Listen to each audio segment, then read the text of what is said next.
अगड़ी बगड़ी शू पटा ओ जल्दी चल मैंने बाबे को लेके चल, मैं बाबे नाल गल करनी है।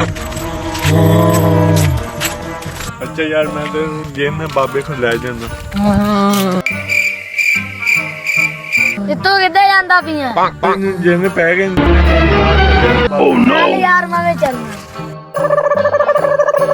अगड़ी बगड़ी शू पटा।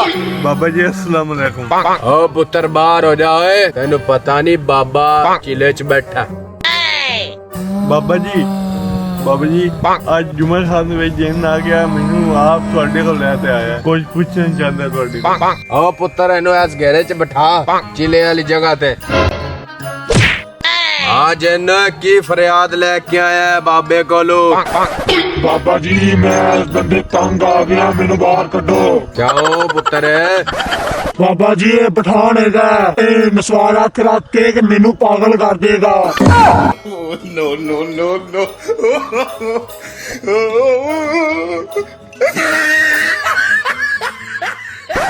हुणे काट देने आ पुत्रा, अगड़ी बगड़ी शू पटा। A few moments later. मेरी नस्वार का है यार, मेरी नस्वार का खाना खबीज के बेचे। तो यार ये बाबा कौन है यार? यार हम इधर कैसे आए? चले घर चले यार।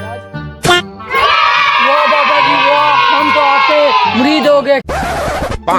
शाबाश पुत्र शाबाश, मड़ एवें ही ते कमाई करनी आपा। रियासल अपनी होगी टैट जेंगो, ठीक है ना? हुण आपा गाहक बलने ने, एवें ना शप फटलियां वाला मैनू आख दे। यार ठानिया भाई ते जाओ ते चौक च खलो, किसी ने पूछ लिया बाबे दा, ते बाबे दी जगह दसी किथे दिया? ते कमाई करना है के भावे ले बैठना है? आज तेरा इलाज करवाना मैं, तू बड़ा औखा किती गलत है मैनू। भाईजान क्या हाल है? ओ ठीक ठाक। भाईजान किधर रहते हो आप? अच्छा बाबे का तो पता बता दें आप। भाई मैं आप बाबे को आया। अच्छा बढ़ाओ, चलिए यार किसी को पूछ लेने यार। है बाबे का गाह खा गया। बाबे को जाना नहीं यार। हाँ यार बाबे को जाना है। बाबा और यार टालियों को बैठे हैं। चल यार चलिए भाई। बाबा जी तुम दिहाड़ी ते रख ली है, पर गाहक सुबह देख भी नहीं आया। बीवी के लड़सी मैंने लित्र मास घरू बाहर काट देसी यार। पुत्र आ जांदे ने, गाहक बेफिक्र हो जाओ, टेंशन क्यों लेंदे? बाबा जी ओ कोई आवण दे दिहाड़ी बंद। सीधे होके बहु जी बाबा जी ठीक हो। मेरा पुत्र आंदे पैना, जेड़ा मैं तानू काम आखा वो करना, ठीक है ना? ठीक हो बाबा। वालेकुम सलाम। की हाल चाल ने? तगड़े हो? तगड़े। ए चलो तो बाहर हो जाओ, अच्छे से बाबा मुरीद आ सकते नहीं तो बाबा ने गुस्सा है। चलो बाहर। लो जी लो बाहर आ। एक एक बंदा आपकी फरियाद लेके आगे आ जाए थोड़ा जा। चल भाई तू जा पहले सुना बाबा। अच्छा जी बाबा जी मेरे बाल नो ते टट्टी नहीं आंदी पैंपर तो बगैर, इनका कोई इलाज करो। केड़ा इलाज आ गया? पुत्र मैं डॉक्टर नहीं पीर हाँ, फिर भी इलाज कर दियांगा, 100 रुपया लगेगा। बाबा जी इन्ने पैसे होंदे ते असीं डॉक्टर कोल ना चले जांदे, इससे पर साडे कोल आए हैं। फी बिस्मिल्लाह करो, काम जेड़ा करना है। चल पुत्र ना तेरी ना मेरी 50 च गल डन हो गई। बच्चे नु मेरे कोल ले आ। अगड़म दगड़म छेकड़म ठा, नहरा बसा देगा नहरा। अच्छा जी जा रहे हैं जी। पुत्र पैसे ते दिती जा। ओ बाबा जी बोले हैं यार, मैं हुने जाना घरू चक के ले आना। ये अजय सी ठग है, ओ जे सानू ठग वज्जा गुदे।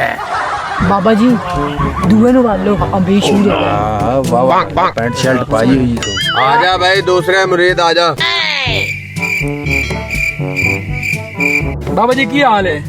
पुत्र थोड़ा पीछे होके मैं बस, ऐनी खिदमत बड़ी है। बाबा जी मैं बड़ी दूर हुआ सिर्फ गाड़ी सेवा करने वास्ते, एक मैं अरदास लेके आया। बाबा जी मेरी एक अरदास पूरी कर दियो बस। पुत्र मैं ते हॉस्टल नहीं खोल रखा, ठीक है ना? तू आपकी मुराद दस, ते मैं मुंह मंगे पैसे लवने नहीं। तेनू मुंह मंगे पैसे देंगे, तुसी टेंशन ना लो। बाबा जी मेरी औलाद ही नहीं हो रही जी। कोई गल नहीं पुत्र, नहीं हुई तो कर देंगे। शादी नु कितना अरसा हो गया? बाबा जी मेरे ते शादी नहीं हुई होजे। पहले शादी करा, मोड़ बाल लगाएगा, ब्याह कराया को चल निकल। ठीवा दिया कि मनोज जगह ते बैठा दिता, नहीं देखो गा के नहीं लगा।